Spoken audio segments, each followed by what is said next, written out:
Human beings wake up in a world they never asked to be born into. There's no map, no voice from above, no guaranteed promise, only the silence of a universe that offers no answers.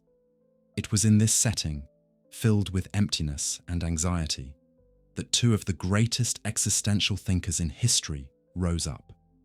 On one side, Søren Kierkegaard, a passionate Christian, driven by a faith that challenges reason. To him, anxiety isn't a flaw in life. It's the first step toward the divine. Despair is inevitable, but it can be transformed through a leap of faith. On the other side, Albert Camus, a rebel of the absurd who refuses to accept any metaphysical answer.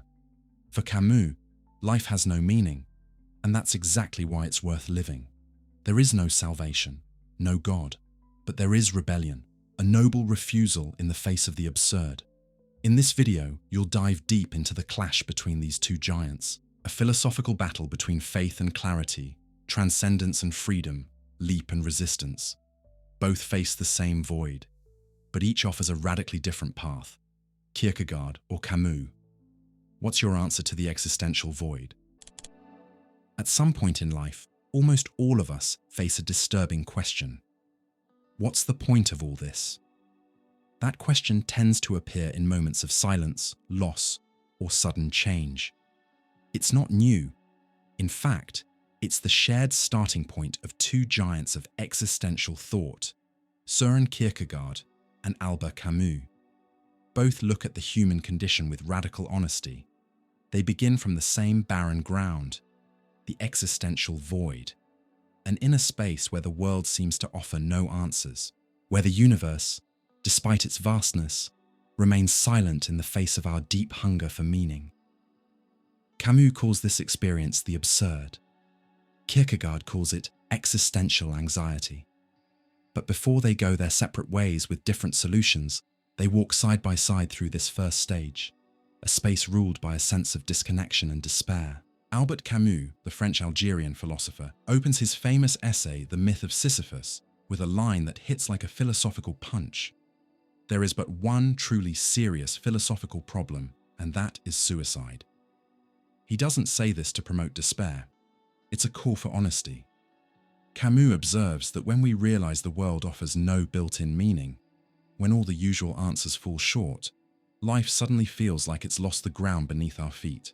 This is the moment when we become aware of the absurd, a clash between two realities, the human desire for clarity and meaning, and the irrational silence of the universe. He writes, "The absurd is born of this confrontation between the human need and the unreasonable silence of the world." Camus, The Myth of Sisyphus. For Camus, the absurd isn't some abstract theory, it's a lived experience.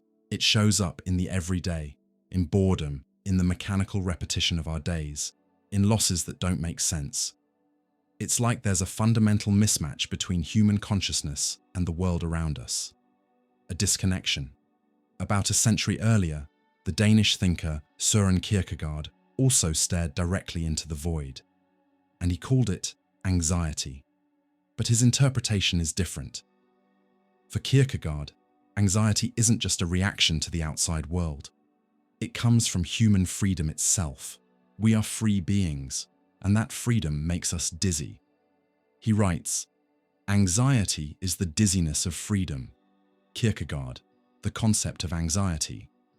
As we become aware that we can choose, and that no choice comes with absolute certainty, we feel the weight of being left alone with our own existence. Anxiety, then, is the pain of possibility, the awareness that we can fail, that there's no universal manual, that life doesn't come with a pre-written script.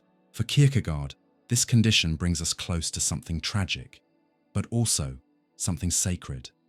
It's in this emptiness, this lack of immediate meaning, that the possibility opens up for a true relationship with the divine, something he would later develop as the idea of a leap of faith. Even though they were separated by time, culture, and worldview, Kierkegaard and Camus start from the same existential wound. Human beings crave meaning, but the world refuses to offer any final answers. Both reject simple explanations and philosophical systems that try to cover up this existential gap with logic or prepackaged beliefs. Camus calls this kind of denial philosophical suicide. To explain the world is to deny it. Camus, The Myth of Sisyphus. Kierkegaard also fiercely criticizes rational systems, like Hegel's, for ignoring the subjective side of human life, our pain, our doubt, our inner struggles. They both believe that the experience of the void is unavoidable. And more than that, it's foundational. You can't start an honest philosophy of existence without recognizing that hole, that absence, that pain. To both thinkers, the void is not just an end, it's a calling. For Kierkegaard, the void calls the individual to wake up to themselves, to take responsibility for their existence, to choose, even without certainty, a path that connects them to the eternal. For Camus, the absurd is the moment when a person becomes aware of their freedom, not as a gift, but as a burden, and yet still chooses to live. No illusions, no supernatural comfort, just clarity and rebellion. In their own ways, they're both saying the same thing. You can't escape the confrontation with the void. The only difference is how each one chooses to respond. Why does this matter? This experience of existential emptiness isn't just a philosophical idea. It's something we face in everyday life. In a world filled with anxiety, constant information, and a loss of direction, many of us are quietly living out the same emptiness that Kierkegaard and Camus described. Their message invites us to recognize this void without fear, to understand that the pain of not finding immediate meaning isn't a personal flaw. It's a deep part of being human. And maybe, just maybe, that recognition is the first step toward a more authentic and conscious life, just like these two thinkers suggested. Imagine standing at the edge of a cliff, a dark, silent space where there's nothing to hold you, no certainty to grab onto. That abyss isn't out there.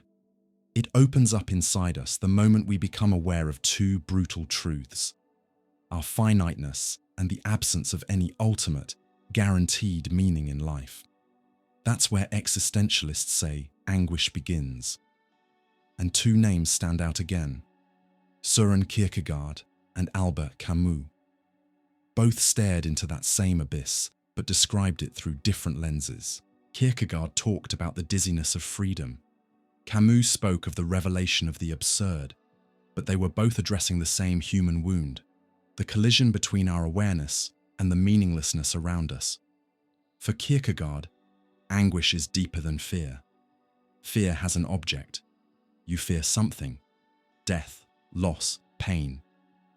Anguish, on the other hand, is a faceless unease, a feeling that creeps in when we realize how free we really are.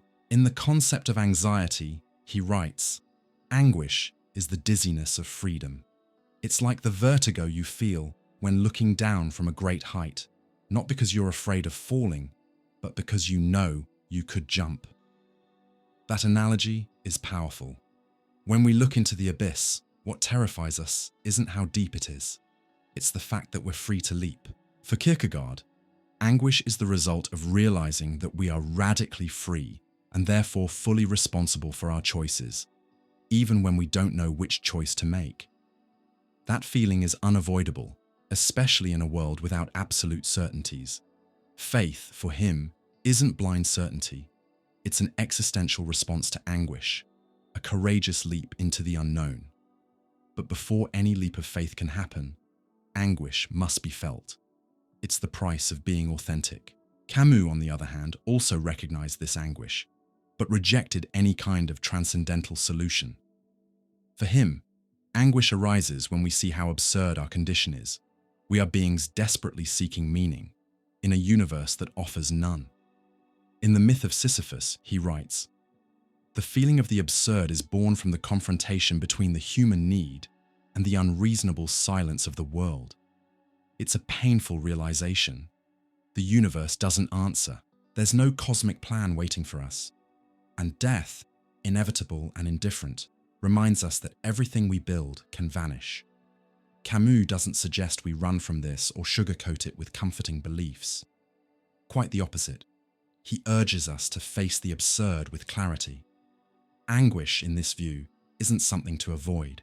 It's the raw material of rebellion. To rebel, for Camus, is to refuse to lie to yourself, to stop inventing false comforts, to affirm life anyway, even without meaning and still with dignity. Kierkegaard and Camus, each in their own way, tie anguish to one essential truth. We are the only creatures who know we're going to die. And more than that, we know we're living without a set script. That's the root of anguish. Kierkegaard sees it as a call to spiritual self-awareness. Anguish is the baptism of individuality. It marks the moment a person stops relying on society, on tradition, on inherited morals, and begins to face themselves as a unique project before God. Camus, in contrast, refuses any leap beyond reality. For him, anguish should not lead to escape, but to creation. Is life finite? Yes. Is there no given meaning? Correct. Then it's up to the human being to invent a way to live that affirms life, even without guarantees. That's rebellion. And here's the key point. For both thinkers, anguish isn't a symptom of something wrong with us. It's actually the clearest mirror of what it means to be human. To feel anguish is to be aware. It means we're not just robots on autopilot. We're conscious beings, capable of choosing, failing, hurting, and starting over. That kind of anguish makes us free, but it also makes us vulnerable. Modern life tries to numb that pain in all sorts of ways, through distraction, overstimulation, manufactured certainties. But Kierkegaard and Camus insist we have to face our anguish. It's in that confrontation that authenticity begins to grow. The deeper lesson here is that anguish isn't something to get over, it's something to understand. Kierkegaard offers the path of faith, but a faith that doesn't erase anguish. Instead, it turns it into radical trust. Camus offers the path of revolt, a life lived without illusions, but with a quiet, stubborn courage. Both paths demand something of us: courage, depth, honesty. Have you ever felt that kind of anguish, standing face to face with freedom, or staring into the silence of the universe? Share your thoughts in the comments. Your experience might echo in someone else's life too. When faced with the experience of the absurd, every human being has to make a decision. Will you pretend the emptiness doesn't exist, or will you face it head-on? This is where a powerful split happens between two of the boldest thinkers in existential philosophy, Søren Kierkegaard and Albert Camus. Both acknowledge the absurd. Both look straight at anxiety, despair, and the lack of guarantees in human life. But it's how each of them responds to that condition that reveals a deep philosophical conflict between them. For Kierkegaard, the way out is through faith. For Camus, it's through rebellion. Two opposite paths, but both incredibly deep. Søren Kierkegaard was the first to place existential subjectivity at the center of philosophy. For him, truth isn't something you prove like a math equation. It's something you live, suffer through, and carry within you. And it's precisely because existence doesn't come with rational answers that he proposes a bold solution: the leap of faith. Kierkegaard believed that human reason is limited. It can't fully grasp the absolute, the eternal, or God. Existence, then, shows up as a paradox. We are finite beings longing for the infinite. That tension creates anxiety. But instead of running from it, Kierkegaard invites us to leap, not from reason into fantasy, but from reason into something beyond it: faith. In his book, Fear and Trembling, he presents the figure of Abraham, who is called by God to sacrifice his son Isaac. From a rational standpoint, the command makes no sense. Morality and logic both fail, but Abraham obeys. He doesn't understand, but he trusts. This is the true knight of faith, someone who accepts the paradox and chooses to live it. Faith is precisely this paradox, that the individual is higher than the universal, that he, as an individual, stands in relation to the absolute. Kierkegaard, fear and trembling. For Kierkegaard, faith isn't about comfort. It's not a sentimental escape. It's an act of existential courage. Faith doesn't eliminate the absurd. It walks through it. Albert Camus, on the other hand, looks at the same human condition and makes a radically different choice. For him, faith isn't a courageous leap, but a philosophical suicide. In his own words, it means killing reason to preserve hope. And that, according to Camus, is a betrayal of the absurd. In the myth of Sisyphus, he accuses both religious thinkers and some existentialists, like Kierkegaard and even Dostoevsky, of ultimately escaping reality by relying on transcendent solutions. Philosophical suicide is giving up reason in the name of a hope that lies beyond it. Camus, the myth of Sisyphus. Camus insists the absurd can't be solved. It must be lived. And the only honest response to it is rebellion. But let's be clear, rebellion here doesn't mean blind defiance or chaos. It's a strong, clear-minded stance that refuses illusions and still chooses to affirm life. It's like saying, the world has no meaning, but I still live. I still create. I still love. I still resist. Kierkegaard's leap of faith demands a kind of courage that defies logic. The courage to believe without seeing, to trust without understanding. It's a deep surrender, filled with anxiety, but also with transcendence. Camus' rebellion requires a different kind of courage, the courage to stay in the desert, to live knowing that life has no ultimate meaning, and still seek beauty, intensity, and dignity. While Kierkegaard looks for the eternal as an answer to the finite, Camus embraces the present as the only space where authentic life can happen. This clash between faith and rebellion has no easy resolution. You can't reconcile the two without betraying the essence of each one. Kierkegaard looks at Camus and sees someone refusing to go beyond the absurd. Camus looks at Kierkegaard and sees someone surrendering to hope. But maybe that's the beauty of their conflict. They both face the same emptiness, but each chooses a different way to live with it. This isn't just a theoretical debate. It's a real existential drama that affects all of us. And you? This tension is still very alive in many people's hearts today. We live in an age full of uncertainty, with the collapse of ready-made belief systems. At some point, every one of us will stand at this crossroads. Will I take a leap of faith, like Kierkegaard?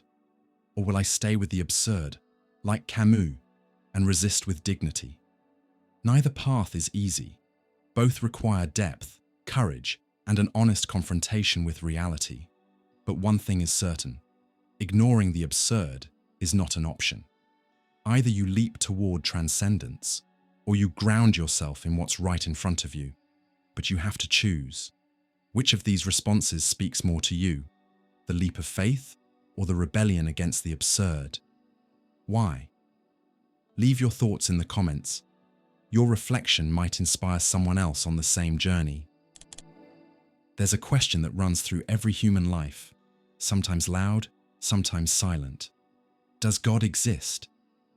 But maybe, beyond whether or not God exists, what really matters, philosophically, is another question. Do we need God for life to have meaning? This is the core tension between Søren Kierkegaard and Albert Camus, two thinkers who faced the drama of existence with clarity and courage, yet arrived at opposite conclusions. Kierkegaard, the Christian philosopher of paradox, believed that without God, humans are doomed to deep despair. Camus, the philosopher of the absurd, argued that it's exactly the absence of God that frees us to live truthfully. What's at stake here isn't just a religious belief, but the very structure of human meaning. For Kierkegaard, God isn't optional. He is the foundation of being, the only anchor strong enough to hold the self in place amidst the chaos and limits of life. When a person realizes they are free, truly free, it triggers anxiety. That anxiety, as we've seen, reflects a radical kind of freedom, an invitation to take full responsibility for becoming oneself. But the problem, according to Kierkegaard, is that without an absolute center, this freedom turns into despair. The individual, alone, can't carry the weight of their own existence. Man is a synthesis of the finite and the infinite, of the temporal and the eternal. Kierkegaard, the sickness unto death. And that synthesis can only hold together if there's something absolute, something that grounds the self and pulls it back from falling apart. For Kierkegaard, that absolute is God. Not just any God, not the God of cultural norms or empty rituals, but the living, personal, relational God. A God who can't be reached through logic, but only through faith. To Kierkegaard, living without God is living disconnected from your true self. God is what brings wholeness to the self. He heals despair. He speaks to our deepest longing. He is the only real source of lasting, deep meaning. Albert Camus takes a very different path. He doesn't begin with faith, but with the experience of the absurd, the clash between our desire for meaning and the silence of the universe. And for him, inserting God into this equation is just a way of denying the absurd, a form of escape. Camus is clear about this. Denying God isn't an anti-religious act, it's a philosophical act of honesty. I don't believe in God, and I'm happy, and if I'm wrong, I'll be wrong with all my heart. Camus, Letters to a German Friend. The problem for Camus isn't the idea of God itself, it's what that idea does to our experience. Believing in God, even as a possibility, is, in his view, what he calls philosophical suicide, killing off reason in the name of a hope that can't be proven. Even worse, faith in God often leads to the denial of freedom. Believers tend to justify suffering, death, and absurdity as part of a divine plan, something mysterious, untouchable. For Camus, this is unacceptable. The only honest response to the absurd is clear-eyed rebellion, choosing life without guarantees, without transcendence, without God. God as necessity or illusion, that's the real tension. To Kierkegaard, God is necessary. Without him, we fall apart. To Camus, God is a comforting illusion. Believing in him means turning away from reality. This difference reveals two radically different ways of living with emptiness. Kierkegaard's leap of faith is an act of existential transcendence, a surrender to mystery that, though irrational, gives life its foundation. Camus' rejection of transcendence is a deep loyalty to human experience. It's a refusal to accept any comfort, not even the most beautiful one. And in their own ways, both are right. Kierkegaard reminds us of our inner longing for absolute meaning, for something higher. Camus reminds us of the courage it takes to live without appeals to eternity, to face the absurd with ethics and dignity. A world with or without God. That's a question that still lives on today. For some, God gives meaning to pain, loss, and love. He's the anchor when everything falls apart.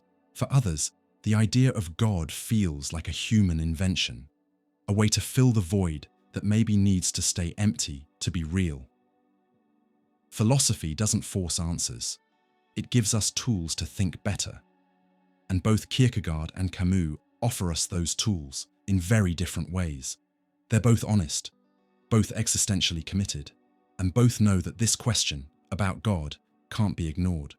So, what about you? Do you believe we need God for life to have meaning? Or is it possible to live fully, even without transcendence? Let us know in the comments. Your reflection might help someone else who's also asking this same question. Picture a man standing on the edge of a cliff. In front of him lies the dark abyss of existence, a world with no guarantees, no absolute truths, no obvious meaning. He can step back, freeze in place, or leap. This dramatic image, for Søren Kierkegaard, is a metaphor for the human condition. And more than that, it's a demand. When faced with the absurdity of life, we must leap. We must take a leap of faith. Albert Camus, however, looks at the same scene and firmly says, no. Leaping is a betrayal of reality. To leap is to lie. The real challenge is to stand at the edge of the abyss, without running away, without illusions, without jumping. At this point in the philosophical conflict between Kierkegaard and Camus, the debate grows deeper. How do we respond to the irrational nature of existence? With faith or resistance? With transcendence or clarity? For Kierkegaard, human life is full of paradoxes. We want security, but we are free. We want eternity, but we are mortal. We want meaning, but we live in a fragmented world. According to him, reason can't resolve these paradoxes. Trying to rationalize life only leads to despair. That's where the idea of the leap of faith comes in. A deep, radical inner act that doesn't erase the absurd, but moves through it with trust. Faith begins exactly where thinking ends. Kierkegaard, concluding unscientific postscript. For Kierkegaard, true believers are not those with all the answers. They're the ones who believe despite having no answers. They embrace the absurd but still choose to believe. The figure of Abraham in fear and trembling illustrates this perfectly. God asks him to sacrifice his son Isaac, an absurd, irrational, even unethical request. But Abraham obeys. He doesn't understand, but he trusts. That is the leap.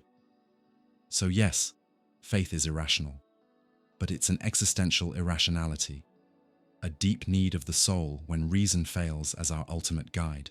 Camus understood this kind of faith. He read Kierkegaard, Dostoevsky, Pascal. But for him, taking that leap is a betrayal of the absurd that we've already recognized. In the myth of Sisyphus, he calls the leap of faith a philosophical suicide. Why? Because according to Camus, the leap is an act of desperation. We realize life has no meaning, but we can't accept that truth. So we create or adopt some higher belief, something transcendent to soothe ourselves. The leap is an act of cowardice, not courage. Camus, the myth of Sisyphus. For Camus, real courage is not jumping, it's staying put, facing the absurd without turning away, living without ultimate meaning, without invoking God, without false hopes, yet still saying yes to life. This attitude is what he calls revolt. It's the refusal to surrender to comforting lies about transcendence. It's loyalty to clarity, even when clarity hurts, faith and irrationality, a need or a betrayal. Kierkegaard admits that faith is irrational. He doesn't try to prove it logically. In fact, he says faith is a scandal, a living paradox. But for him, that irrationality is the only true way out of existential despair. It's an ethical and spiritual response to the collapse of reason. It doesn't erase suffering, but transforms it into openness to the eternal. Camus sees this irrationality as a denial of our human condition. If we are conscious beings in an absurd world, we must stay faithful to that awareness without turning to mystical or religious solutions. For him, the irrationality of faith corrupts philosophical honesty. It's not just about not believing, it's about rejecting any explanation that goes against our direct experience of the absurd. This is where their conflict reaches its peak. Both reject the easy certainties of abstract reason. Both take the existential void seriously. But the fork in the road is clear. Kierkegaard says, believe, even if it's absurd. Faith is the bridge between the finite and the infinite. Camus says, refuse to believe. Live fully in the finite. The absurd is the only truth, and even so, life is still worth living. Kierkegaard's leap requires faith without proof, a leap into the unknown. Camus' refusal demands clarity without comfort, a constant confrontation. There is no guaranteed peace in either path. Both require courage, but each offers a different kind of dignity. Kierkegaard offers the dignity of surrendering to mystery. Camus offers the dignity of resisting consolation. So what about us? Do we leap or do we stay? That's a question everyone will face at some point. And maybe there's no universal answer. Some people need faith in order to live. Others need clarity to avoid losing themselves.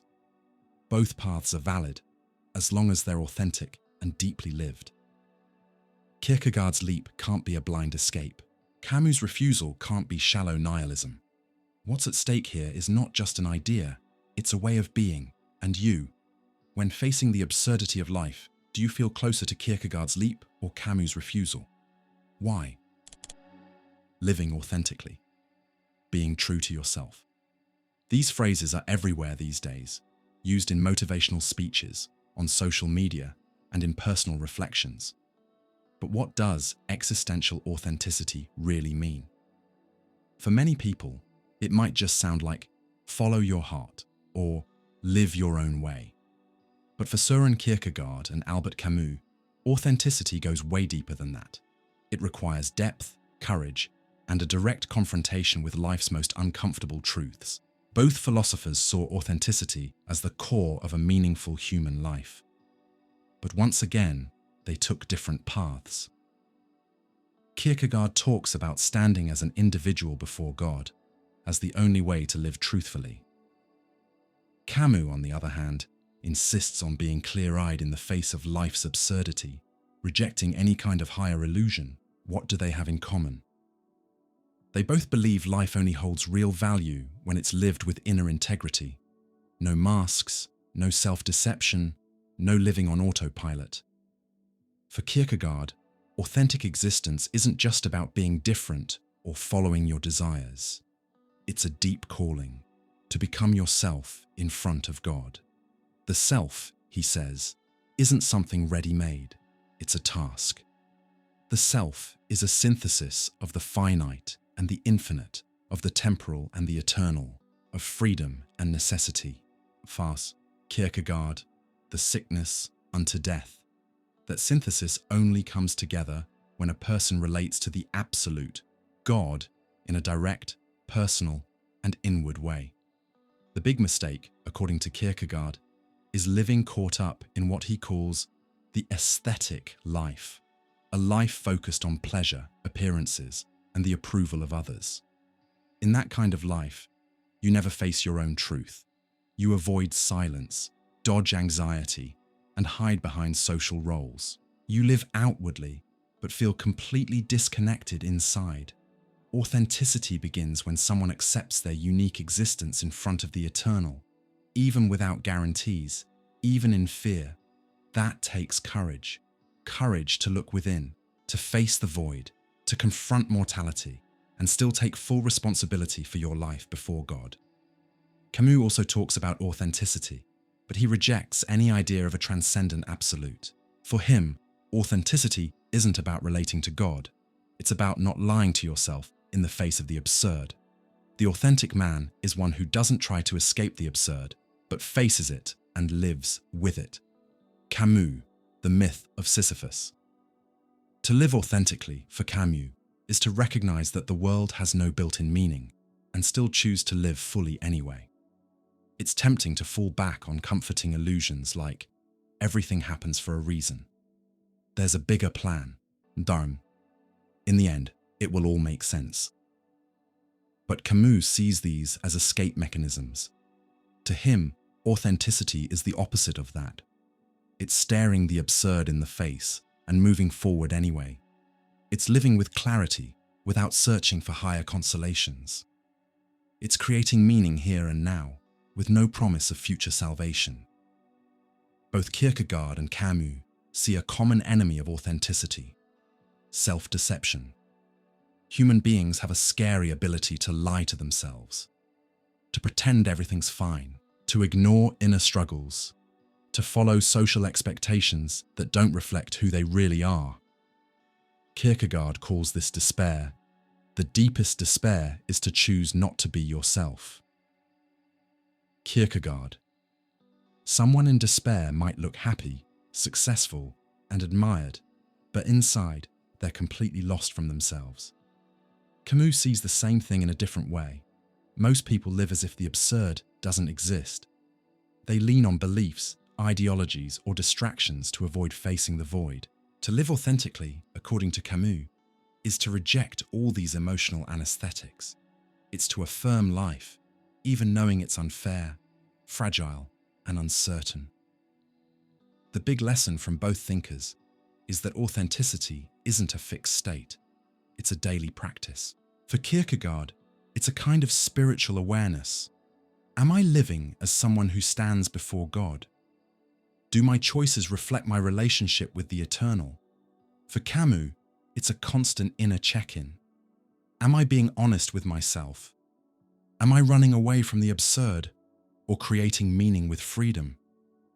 In both cases, authenticity takes real effort. It's not about following every impulse. It's not about doing whatever you want. It's about living in line with reality.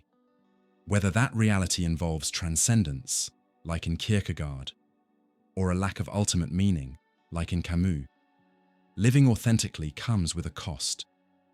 You have to let go of other people's expectations, face loneliness, own your mistakes, give up comforting certainties. But it also offers something priceless, the peace of being who you truly are, not who others want you to be, not who society rewards, but who you are, deep down. And you? What does being authentic mean in your life? Do you feel closer to Kierkegaard's spirituality or Camus' clarity? Share your thoughts in the comments. Let's reflect together. In philosophy and literature, heroes are usually warriors, kings, or wise men. But for two thinkers deeply connected to the drama of existence, Søren Kierkegaard and Albert Camus, the true hero doesn't wield a sword or conquer empires.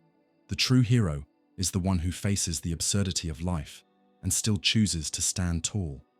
Both Kierkegaard and Camus agree that the world doesn't offer immediate meaning.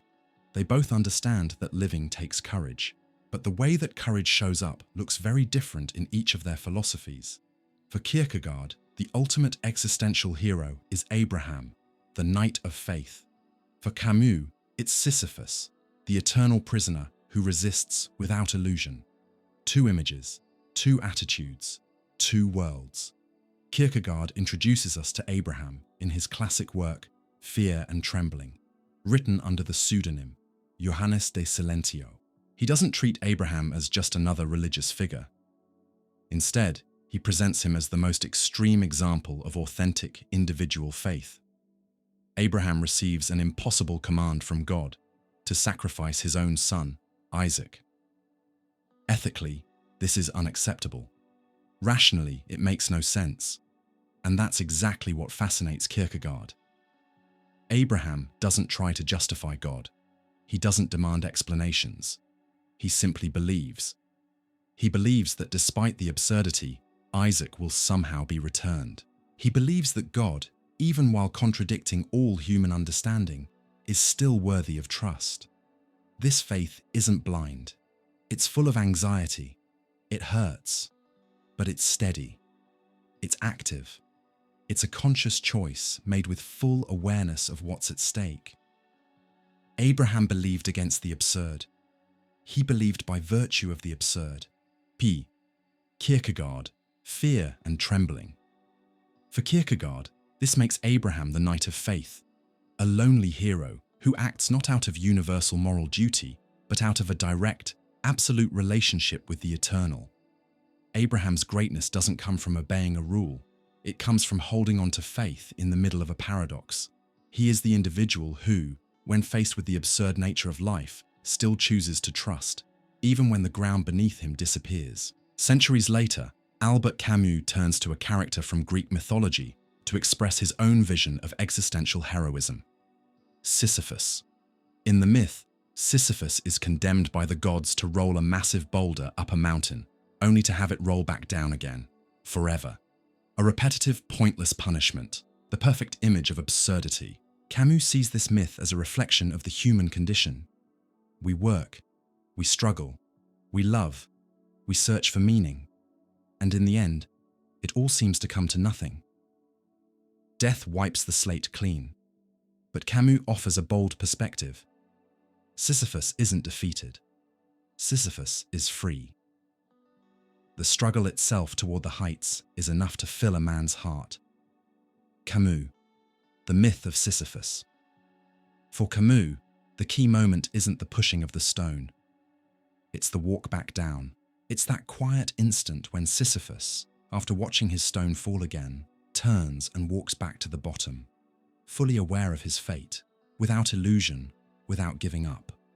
In that return, Camus sees rebellion, a refusal to surrender, a choice to affirm life, even when it seems meaningless. Sisyphus doesn't wait for salvation. He doesn't call out to the gods. He is human, just human, and that is enough. Kierkegaard and Camus choose very different figures as symbols of authenticity, but they both agree that true existential heroism involves suffering, silence, and courage. Abraham rises through faith.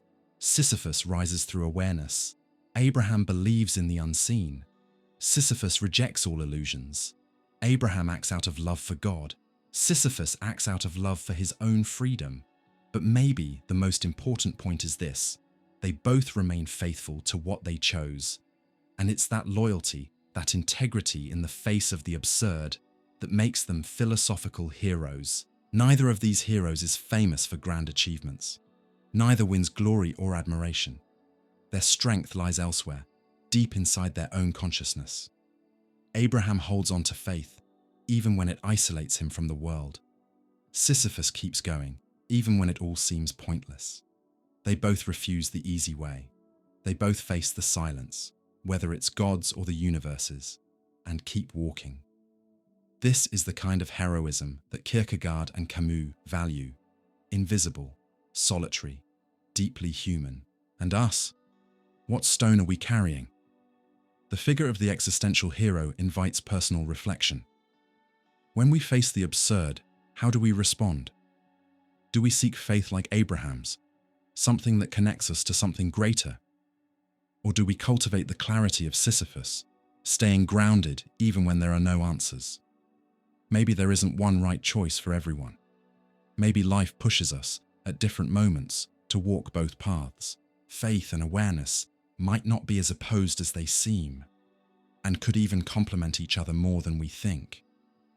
But what's clear, in both Kierkegaard and Camus, is this: to live authentically is, in itself, an act of heroism. When you realize that life offers no guarantees and the world doesn't give ready-made answers, one inevitable question arises: how should we live then? For Søren Kierkegaard, the answer is a deep commitment to ethics, and more importantly, to God. For Albert Camus, it's about embracing life with creativity and awareness, even knowing it's absurd. In other words, while one speaks of ethical religious commitment, the other proposes an aesthetics of rebellion. Here, the conflict between the two thinkers shifts from theory to practice. What's the most authentic way to live, given our human condition? Kierkegaard bets on spiritual responsibility. Camus, on creation without transcendence. Both reject mediocrity. Both despise a shallow, meaningless life. But the paths they lay out are very different and equally demanding.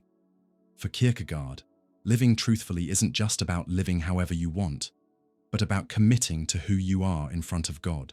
He presents a kind of existential progression, the aesthetic stage of life, focused on pleasure and avoiding boredom, the ethical stage, focused on responsibility and choosing yourself, and finally, the religious stage, commitment in the face of the paradox of faith. The aesthetic life, although charming at first glance, is ultimately empty and despairing. The aesthetic person lives for fleeting pleasures, avoids pain, and doesn't want to take on big responsibilities.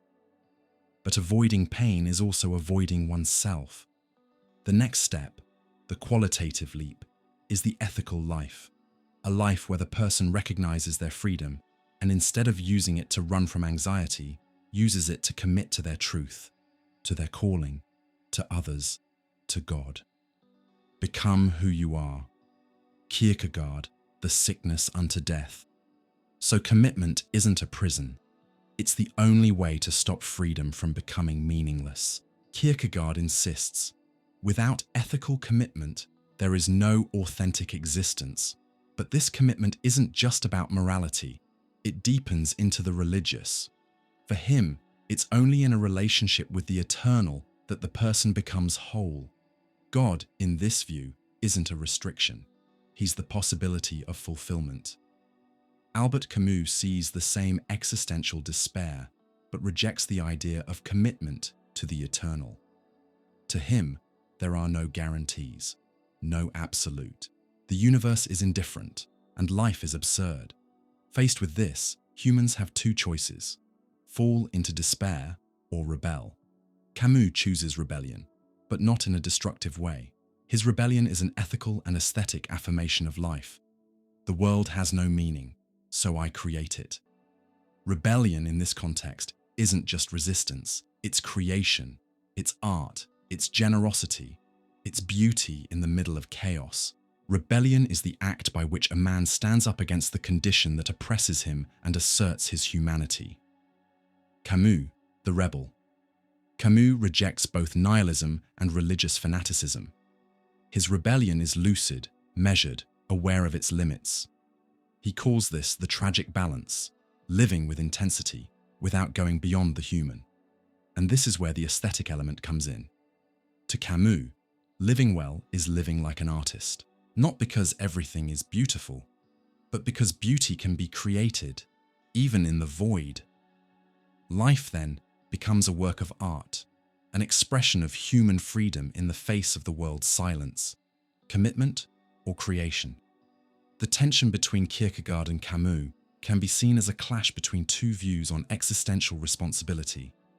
Kierkegaard, responsibility as a response to the call of the eternal, a moral and spiritual commitment that demands faith, renunciation, and inner depth. Camus, responsibility as loyalty to the human condition, a lucid rebellion that creates meaning where there is none, through freedom and imagination.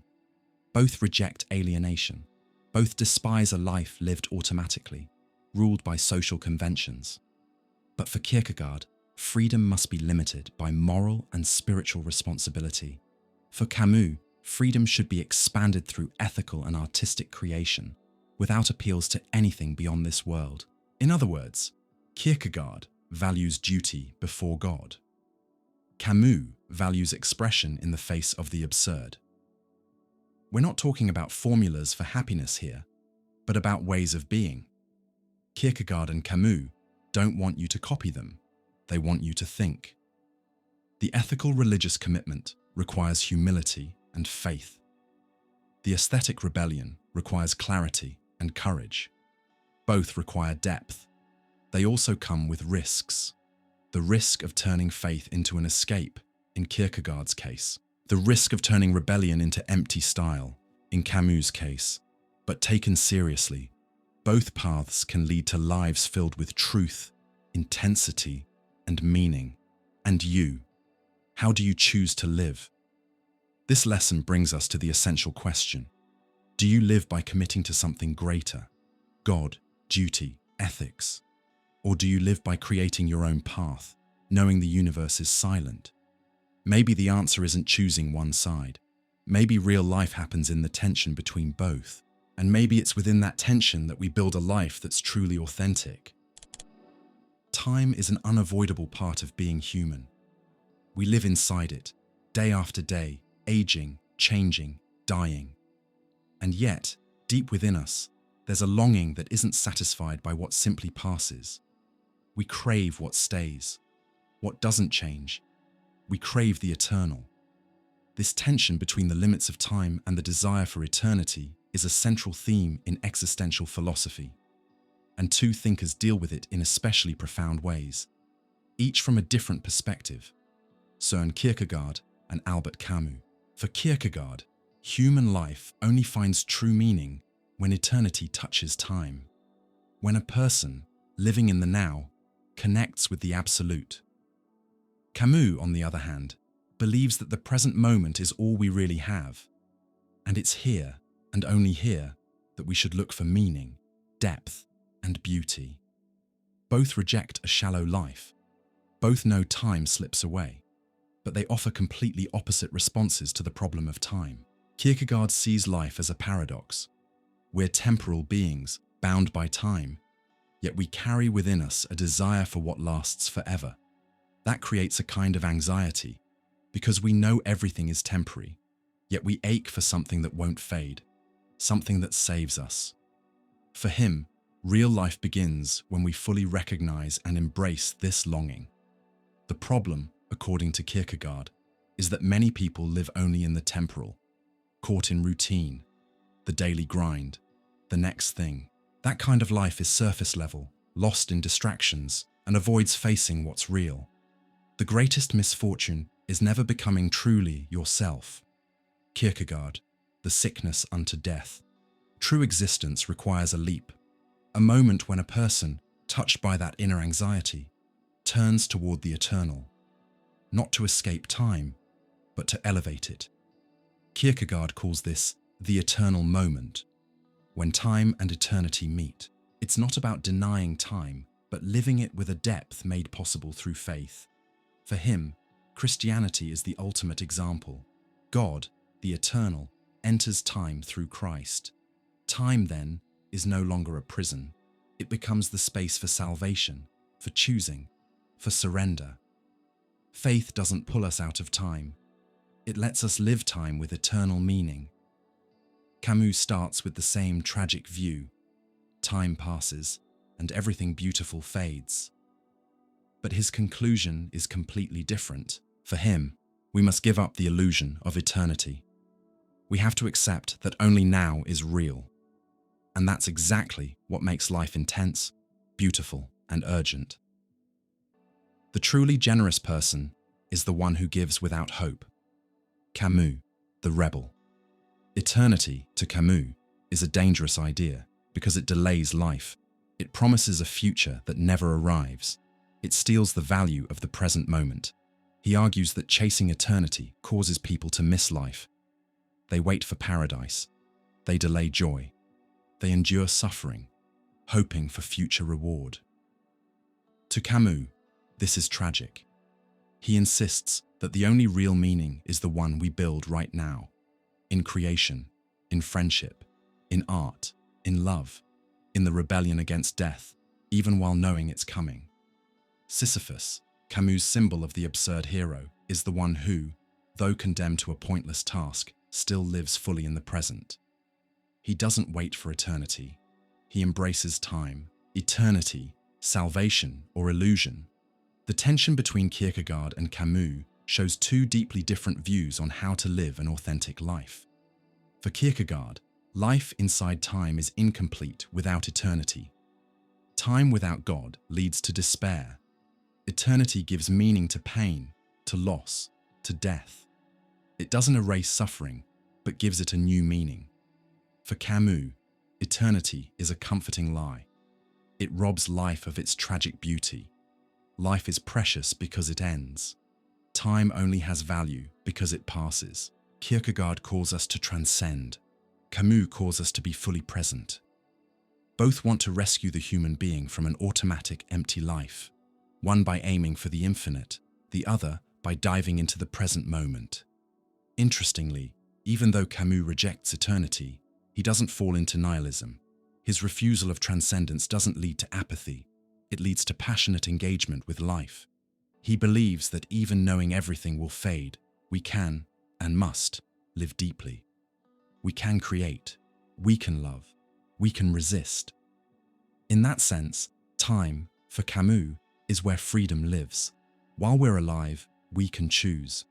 We can shape the absurd with our clear, conscious revolt.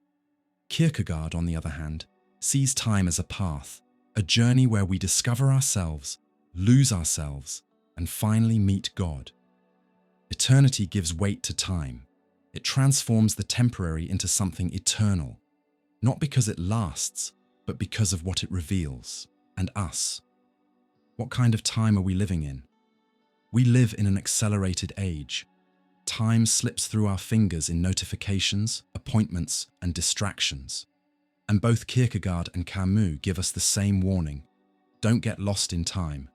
Live it with truth, whether you're seeking the eternal inside the moment, like Kierkegaard, or affirming the present as the only place where meaning can be found, like Camus. What matters most is not to live on autopilot. So what about you? Do you seek a meaning that goes beyond time? Or are you living the now with intensity and clarity?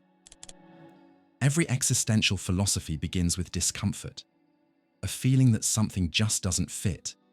We live, work, love.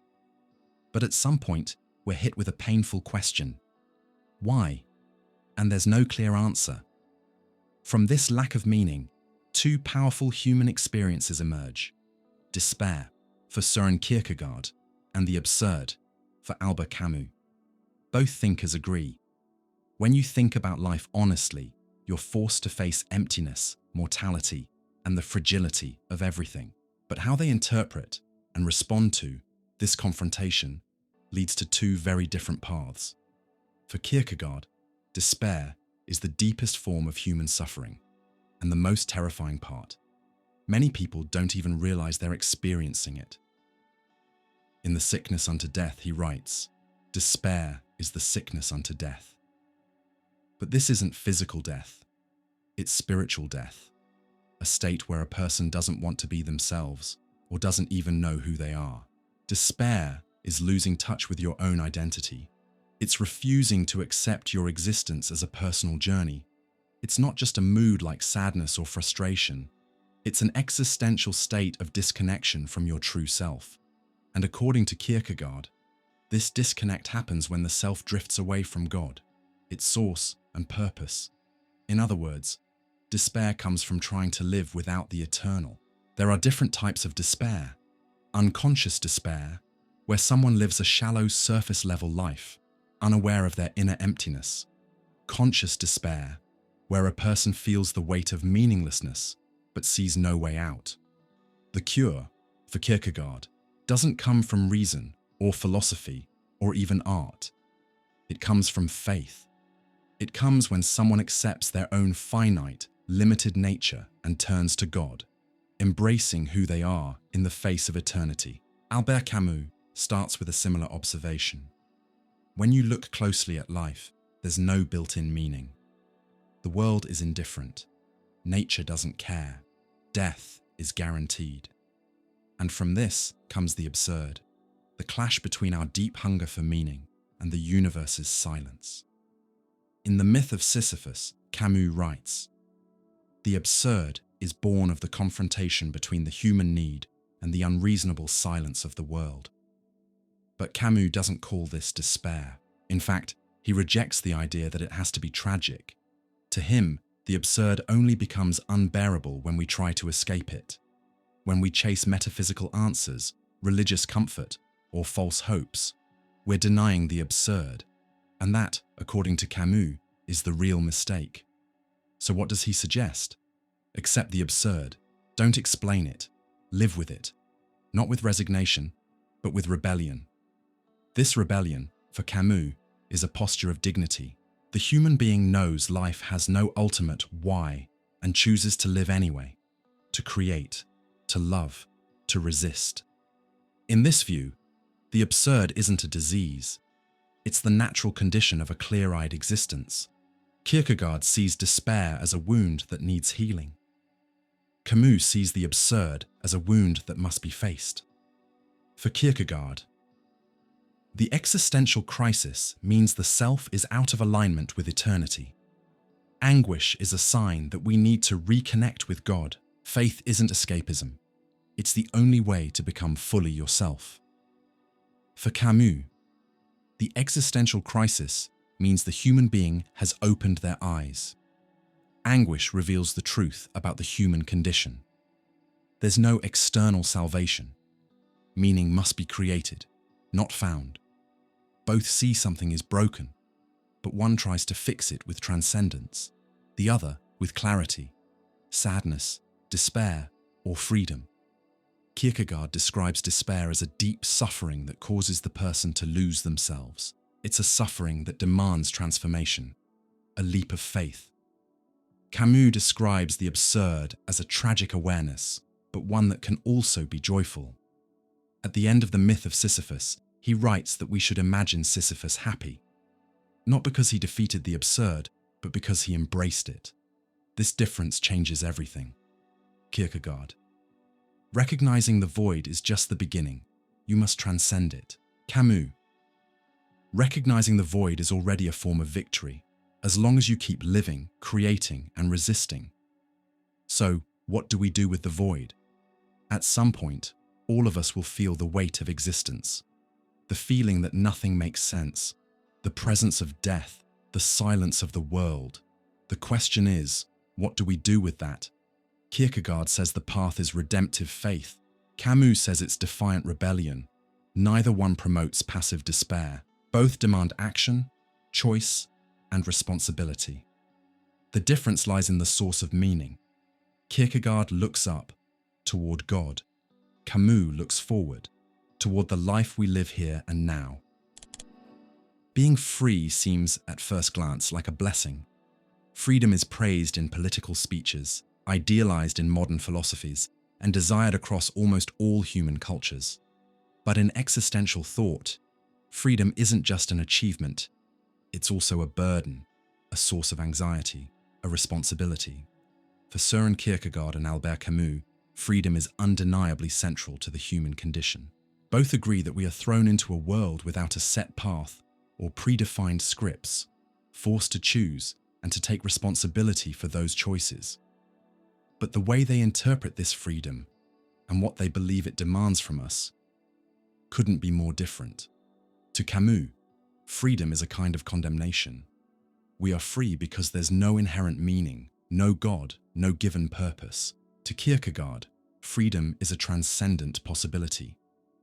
It exists because God created us as individuals with the capacity to become truly ourselves, in relationship to the eternal.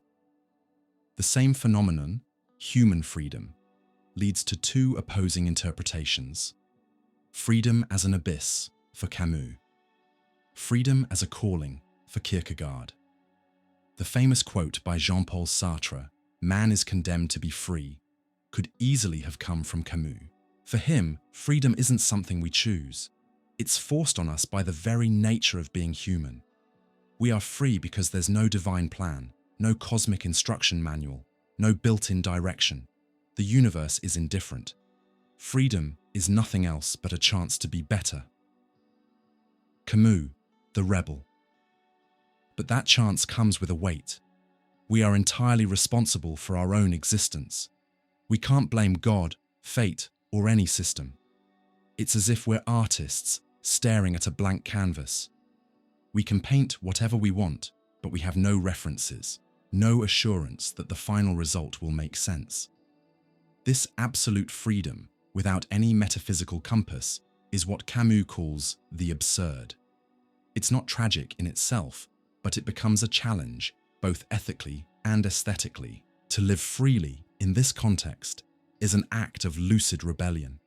To reject transcendental comforts, to create meaning in the midst of emptiness, to act with integrity, even without knowing any ultimate why.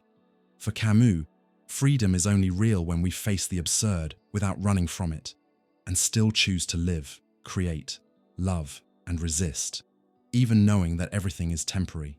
Kierkegaard also sees freedom as something that causes deep anxiety, but his diagnosis and his solution are very different. To him, freedom is not a condemnation, it's a sacred possibility. It's what allows a person to truly become themselves in front of God. Anxiety is the dizziness of freedom. Kierkegaard, the concept of anxiety. When we realize we're free, that we can choose, and that nothing is guaranteed, we feel a kind of existential vertigo. That vertigo is anxiety. But it's not necessarily a bad thing. It's a call. A call to what? To embrace the task of living authentically. Freedom, for Kierkegaard, is the space where the self is built. But this self isn't about doing whatever you want or simply being yourself. The true self is the one who is reconciled with God, with the absolute, with the eternal foundation of being. Without that reconciliation, the individual becomes lost, living to please others, running from their true self, becoming a prisoner of social expectations or short-term pleasure. This, for Kierkegaard, is the state of despair, when someone refuses to become who they're truly meant to be. So, freedom must be filled with a radical commitment, a commitment to the truth of one's own being, which, for Kierkegaard, can only be found in God. Freedom, curse or calling. At this point, the difference between Camus and Kierkegaard becomes clear. For Camus, we are free because we are alone in the universe. There is no transcendence. Therefore, there is no predefined direction. Freedom is the cost and the glory of a life without given meaning. For Kierkegaard, we are free because we were created in the image of God. Our freedom is a gift. It allows us to fulfill our deepest calling, to be a self in front of the eternal. Both thinkers reject conformity. Both refuse to accept a life lived on autopilot. Both advocate for a committed, thoughtful, and intentional existence. But one believes that responsibility calls for faith in something beyond this world. The other believes it demands loyalty to the world as it is. In everyday life, freedom confronts us constantly. Which path should I take? What should I prioritize? Who do I really want to be? These questions have no easy answers, and neither Kierkegaard nor Camus offers a magical solution. They simply remind us that freedom is non-negotiable, but it's up to us to decide what we'll do with it. Kierkegaard suggests that freedom invites us to look beyond the immediate, to seek a deeper meaning that connects us with the eternal. Camus invites us to stay grounded in the present, to create beauty, ethics, and meaning with our own hands. And you? Do you live freedom as a mission pointing towards something greater, like Kierkegaard, or as a challenge to be faced here and now, like Camus? Since the beginning of philosophy, thinkers have tried to build coherent systems, logical structures that offer universal answers to humanity's biggest questions. But there have been moments in history when certain philosophers pushed back against this tendency, not because they rejected reason, but because they stayed faithful to the concrete experience of human existence. Among these thinkers are Søren Kierkegaard and Albert Camus. Both offered sharp criticism of philosophical systems that overlook the anxiety, doubt, freedom, and loneliness that define the human condition. For them, it's not enough to simply think about the world. You have to feel it. Philosophy needs to speak to real people, not just to abstract theories. Kierkegaard went after Hegel's system, which aimed to explain everything through logic and dialectics. Camus, on the other hand, criticized existentialists and Marxists who, even though they acknowledged the absurdity of life, ended up denying it by building new ideological or mystical systems. Both stood up for human subjectivity against the tyranny of totalizing reason. Kierkegaard lived in the 19th century, right at the peak of German idealist philosophy. At the time, the most influential name was Georg Wilhelm Friedrich Hegel, whose system tried to understand all of reality through a rational dialectical process. For Hegel, everything, history, spirit, religion, could be absorbed into a rational flow. Reason, to him, was the guiding force of reality. What is real is rational, and what is rational is real. Kierkegaard didn't buy it. To him, reason can't capture the lived experience of a person. No system can explain despair, faith, love, or anxiety. These are existential, personal, and non-transferable experiences. A system of thought is like a castle no one lives in. The thinker who lives in it resides in a little hut next door. Kierkegaard. His critique cuts deep. Philosophical systems claim to explain everything, but they end up ignoring what really matters: the concrete drama of existence. A real person isn't just a concept. A real person suffers, doubts, fears, and searches for meaning. Kierkegaard argued that subjectivity is truth. Truth isn't something neutral or detached. It's something we live. It demands passion, commitment, and faith. That's why he believed existence doesn't fit into logical categories. The leap of faith, for example, is irrational, but it's real. The anxiety that comes with freedom isn't just an idea, it's a felt experience. So Kierkegaard breaks away from the idea of a grand philosophical system. He offers an existential approach centered on the individual, the person facing themselves, the world, and God. Albert Camus also pushed back against systems, but in a very different time. In the 20th century, after 2 world wars and the collapse of modern certainties, many philosophers turned to absurdity, freedom, and nihilism. Camus watched this shift with curiosity, but also with skepticism. What bothered him were those thinkers who, after recognizing that life is absurd, then tried to escape it with some transcendent political or religious solution. In the myth of Sisyphus, he called this philosophical suicide. Accepting the absurdity of life must mean accepting it without appeal. Revolt is staying true to that absence of meaning. Camus, The Myth of Sisyphus. Camus criticized Kierkegaard, Dostoevsky, Heidegger, Sartre, and even Marx. In his view, they all started well, acknowledging that traditional meaning had collapsed, but then gave in to the urge to build a new system to justify life. To Camus, that was a betrayal of the original experience of the absurd. If the universe is indifferent, if there's no given meaning, then we shouldn't invent a comforting system.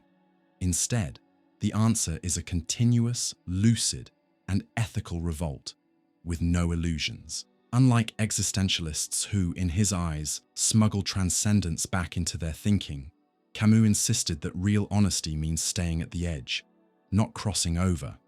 Think of Sisyphus, condemned but aware, no promises of salvation, but no despair either. Kierkegaard and Camus didn't reject reason altogether. What they rejected was the kind of reason that tries to explain everything, and in doing so, erases human experience. They saw how big philosophical systems tend to fall into the same trap. They ignore anxiety. They turn suffering into theory. They treat people as abstract ideas, not as real individuals. That kind of critique hits especially hard during times of crisis, when people crave safety and fall into rigid ideologies, easy answers, and comforting certainties. Kierkegaard and Camus remind us, real thinking starts with real pain. It doesn't run away from the abyss. It respects silence, paradox, and absurdity. By rejecting all-encompassing systems, Kierkegaard and Camus helped shape a kind of philosophy that's more existential, more human, and more honest about suffering and freedom. They shift the focus from abstract reason to lived experience, from universal logic to personal truth, from concept to consciousness. And that shift doesn't eliminate reason.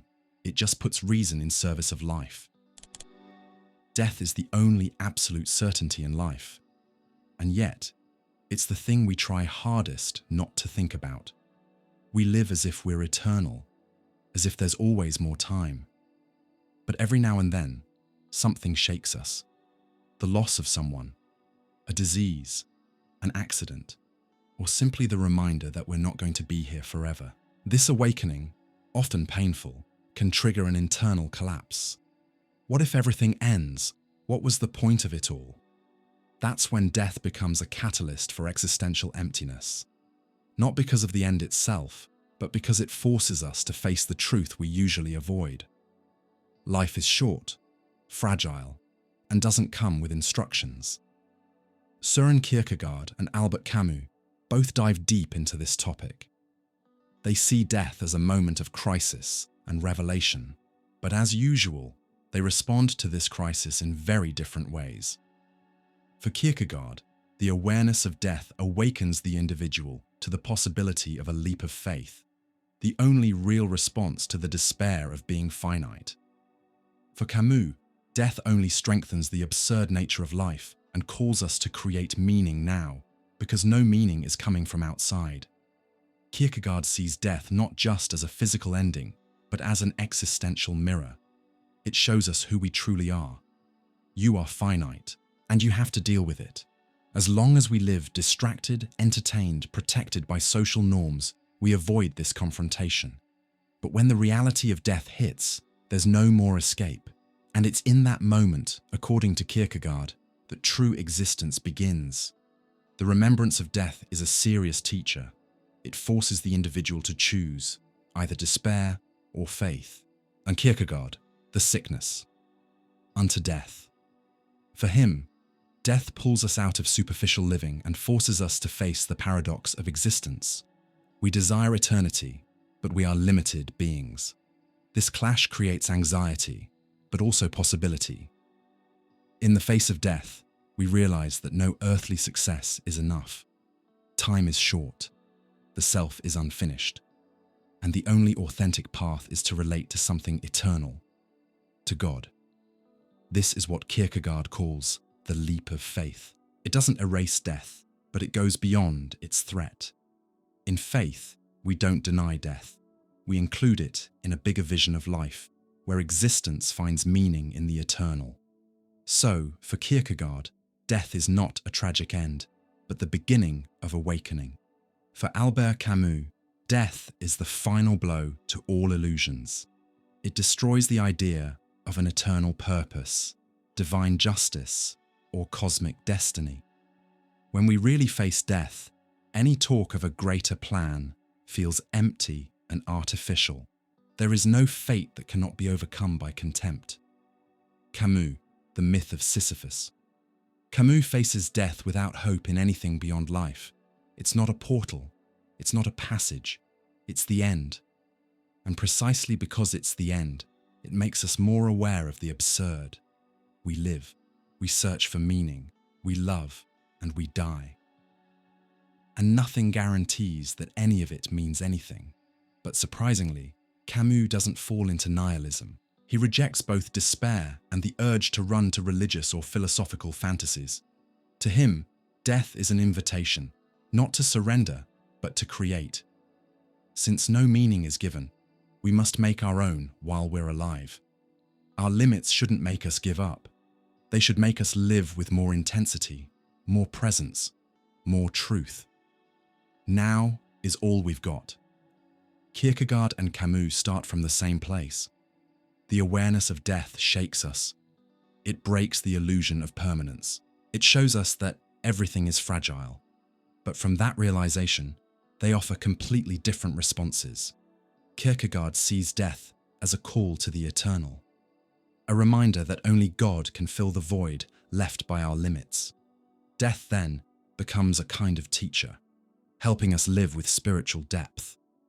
Camus sees death as confirmation that all we have is the present, a warning that looking for meaning beyond life is a distraction.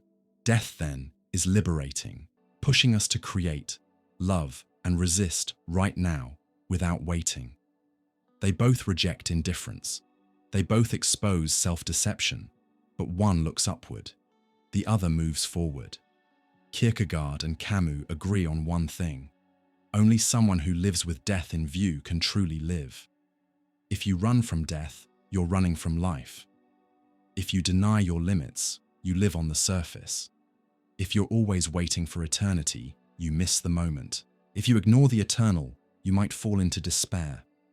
Death, then, is more than just an end. It's an existential call. Whether it leads you to faith, like Kierkegaard, or to creative rebellion, like Camus, it demands a response. And you, does your awareness of death bring you closer to something greater, like Kierkegaard believed? Or does it push you to live more fully in the now, like Camus taught? Hope. It sounds soft, comforting, almost unavoidable when we talk about suffering, crisis, or the meaning of life. People say, where there's life, there's hope. But is that really true? For Søren Kierkegaard, yes, hope is essential. It's born from faith, from trust in what we can't see, and it helps carry a person through despair. But for Albert Camus, not at all. Hope is just a disguised form of escape, and living with hope often means turning our back on reality. Here's where it gets paradoxical. Camus believed that real freedom only shows up when we give up hope. Strangely enough, he says that by letting go of hope, we begin to live with more dignity and courage. So, we have two totally opposite views on hope, but both aim for a more honest, authentic, deeply human life. Kierkegaard saw human existence as filled with anxiety, despair, and uncertainty. We live without guarantees. We suffer. we lose things and people, and we're thrown into this world with the difficult mission of becoming ourselves, without a clear script. In that context, hope isn't naive. It's a brave response to being human, and it only works through faith. Hope is a passion for what is possible. Kierkegaard. This kind of hope isn't shallow optimism. It's not, things will magically get better. It's the deep belief that even in the face of absurdity and pain, there's something greater beyond our understanding. And faith isn't something that follows hope. It's what hope is built on. Like faith, this hope is full of paradoxes. It waits for what can't be seen. It trusts in what can't be proven. It stands firm when everything seems impossible.